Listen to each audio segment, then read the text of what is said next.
Did you know that 3 to 5% of UK homes are connected to an off-main sewage system?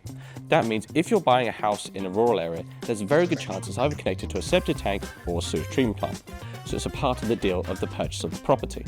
And if you don't know what to look for, it could cost you thousands. Hi, I'm Callum from GRAF UK, and in this video we're going to be discussing everything you need to know when it comes to buying or selling a property that has a septic tank installed. Whether you're a buyer moving into the countryside, or you're selling your property, or you may have even just moved into a house and you're thinking, what the hell is buried under my garden? Well, this video is for you. But first things first, what actually is a septic tank and how does it work? A septic tank is a chamber typically either made from concrete, fiberglass or plastic, and it collects the incoming waste coming from the property. In a septic tank, the solids will sink to the bottom of it, and this then forms a sludge. And over time, your liquid waste will be discharged out of the tank, typically to a drainage field, also known as a soakaway. Then soil will naturally filter any impurities from the liquid waste before it re-enters the ground. Now here's where things get really important, especially if you're buying or selling a property with a septic tank. The rules changed back in 2020, yet a lot of people still don't know about this. Under the Environment Agency's General Binding Rules, which came into effect in England on the 1st of January 2020, septic tanks are no longer allowed to discharge to a stream, river or ditch, basically anything connected to surface water. If you have a septic tank that's connected to a watercourse, you need to either replace it with a compliant sewage treatment plant or redirect the outlet to a drainage field. These rules only apply in England. Scotland, Wales and Northern Ireland all have their own regulations.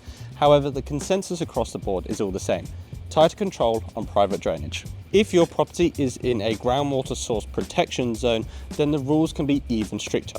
And to find out about that, you can go to the Environment Agency's online mapping tool. The bottom line, non-compliant systems are a liability, so make sure you verify it before you commit to buying or selling the property. Now, what about mortgages? Can you actually get one if you're buying a property with a septic tank? The good news is most mainstream lenders will lend on a property with a fully compliant septic tank. But most lenders are clued up on the general binding rules, and they will typically ask you whether it discharges to a watercourse or it discharges to a valid drainage field, and if it is registered where required. The key advice here is simple: raise private drainage early with your mortgage broker. Don't leave it to the last minute close to the exchange, as it can cause real delays. Now, here's something you may not know. In certain parts of England, you could actually get your septic tank replaced completely free of charge. It works through the Nutrient Neutrality Credit Scheme. In river catchments like the Solent or River Wye, where nutrient pollution is causing damage to local habitats, developers are required to offset nutrient impact from new housing. Old or non-compliant septic tanks are a significant source of that pollution. So by upgrading to a modern sewage treatment plant, you create what's called nutrient credits, which developers can then buy. Several companies now offer to fully fund the replacement of your septic tank in exchange for the credits. So as the homeowner, it means you get a brand new sewage treatment plant at no extra cost to you. Eligibility all depends on your location, so it's worth checking whether your property falls within the catchment area. A quick call to a specialist drainage company or your local planning authority can confirm this. So what should you look out for when viewing a property with a septic tank? Here's a few things to consider. First is age and condition. If you've got a concrete tank that was installed back in the 1970s, it could be coming to the end of its life, so make sure to ask about that first. Secondly is where it discharges to, and you want to ask the seller directly. If it goes to a drainage field underneath the garden, perfect. But if it discharges to a river or stream, that could cause some issues. Third is maintenance records. A well-ran septic tank should be emptied or desludged once a year. And if the seller can't provide those records or can't confirm whether it's been emptied or desludged that often, it's worth looking more closely at. The fourth is the condition of the drainage field, as typically this is the first thing to fail.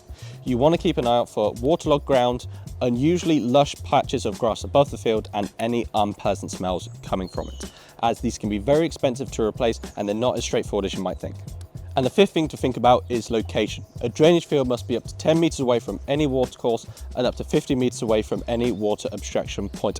If it fails either of these, it will need to be relocated. A standard home buyer's report will mention if the property has a septic tank, but it won't tell you if it's compliant, functional, or even if it's on its last legs. However, a specialist survey will do that for you.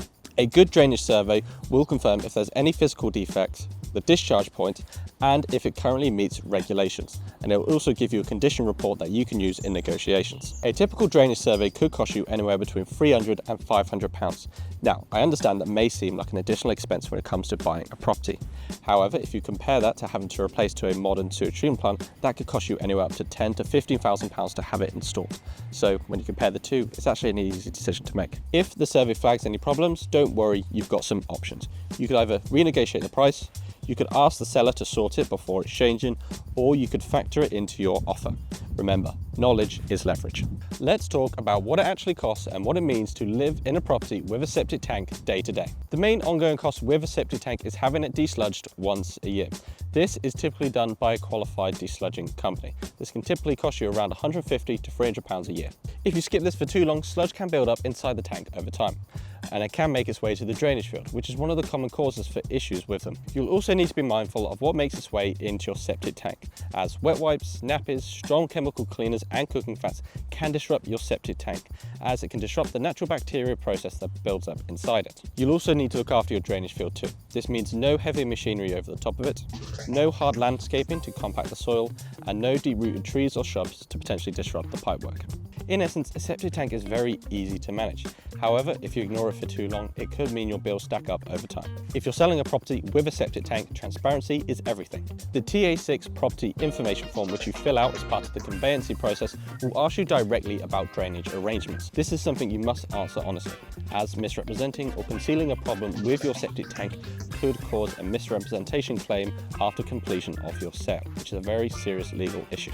So before you list your property, you want to make sure that you compile all maintenance and survey records, get your tank desludged and inspected, and make sure it's compliant with the latest general binding rules. If your septic tank isn't compliant, you may want to consider upgrading beforehand, as a well-documented, well-maintained and compliant septic system is a much smoother sell. Your buyer and their solicitors will probe any uncertainty that they have, so make sure you solve that uncertainty before it becomes a problem. So there you have it. Buying and selling a house with a septic tank isn't as daunting or as stressful as what it may seem, as long as you know what the obligations are and what you need to do to properly look after the system. To recap, get a survey done by a specialist drainage company, make sure you're compliant with the general binding rules, ensure that you keep your system maintained over time, and be upfront about it whether buying or selling your property. Do all that and a septic tank is simply just another feature of a rural property. If you found this video useful, make sure to leave it a like. If you have any questions about septic tanks, please drop them in the comments below. And make sure you subscribe to our YouTube channel so you never miss a future video about septic tanks or treatment plants.